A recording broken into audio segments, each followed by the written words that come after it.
महाराष्ट्र के विधानसभा चुनाव में सोमवार का दिन बहुत अहम रहा।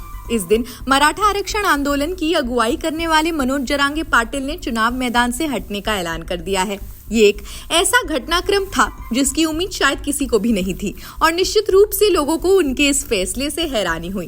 पाटिल ने ये भी कहा कि वो विधानसभा चुनाव में किसी भी उम्मीदवार का समर्थन नहीं करेंगे। मनोज जरांगे पाटिल ने मराठा समुदाय से भी कहा है कि वो केवल आरक्षण का विरोध करने वाले उम्मीदवारों को हराने के मकसद से वोट न दे। मराठा आरक्षण आंदोलन की वजह से मुश्किलों का सामना कर रही बीजेपी को निश्चित रूप से इससे बड़ी मदद मिली है। मनोज जरांगे पाटिल और मराठा आरक्षण के लिए आंदोलन कर रहे कार्यकर्ताओं के निशाने पर राज्य में बीजेपी के सबसे बड़े नेता और उप मुख्यमंत्री देवेंद्र फडणवीस निशाने पर हैं। लेकिन अब ये सवाल उठ रहा है कि पाटिल के इस फैसले से क्या महाराष्ट्र में महायुति और बीजेपी को फायदा मिलेगा।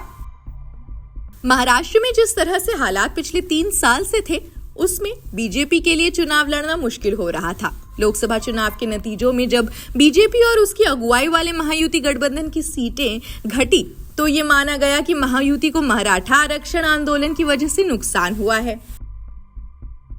सवाल ये खड़ा हो रहा है कि मनोज जरांगे पाटिल ने जब मराठा आरक्षण आंदोलन के लिए लंबे समय तक आंदोलन किया, चुनाव में अपने उम्मीदवारों का ऐलान भी किया, तभी उन्होंने इतना बड़ा फैसला क्यों ले लिया, जबकि एक दिन पहले ही उन्होंने कहा कि वो मराठा समुदाय को आरक्षण देने से इनकार करने के लिए सत्तारूढ़ महायुति से बदला लेंगे। प्रेस कॉन्फ्रेंस में रोते हुए पाटिल ने महायुति पर मराठा समुदाय को अपमानित करने और धोखा देने का आरोप लगाया था। जरांगे ने दावा किया कि उन्होंने ये फैसला किसी के दबाव में नहीं लिया है, बल्कि ये अपनी गुरेला रणनीति के तहत काम कर रहे हैं। पाटिल ने कहा, हम इस चुनाव में दलित और मुस्लिम उम्मीदवार उतारने जा रहे थे, लेकिन एक जाति के बल पर चुनाव लड़ना और जीतना संभव नहीं है। क्या मनोज जरांगे पाटिल के इस फैसले से विपक्षी गठबंधन महाविकास आघाड़ी को झटका लगा है? क्योंकि मराठा आरक्षण के मामले को एमवीए ने भी उठाया था। इस गठबंधन को उम्मीद थी कि विधानसभा चुनाव में उसे इस मुद्दे की वजह से राजनीतिक फायदा होगा।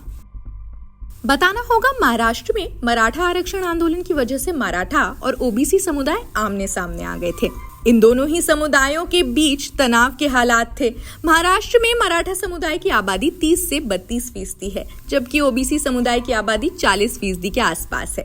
राज्य में विधानसभा की 288 सीटें हैं और मराठा समुदाय 80 से 85 सीटों पर हार और जीत का फैसला तय करने की ताकत रखता है। महाराष्ट्र की सियासत में मराठा समुदाय की हैसियत इससे समझी जा सकती है कि राज्य में अब तक 12 मुख्यमंत्री इस समुदाय से रहे हैं और मौजूदा मुख्यमंत्री एकनाथ शिंदे भी मराठा है।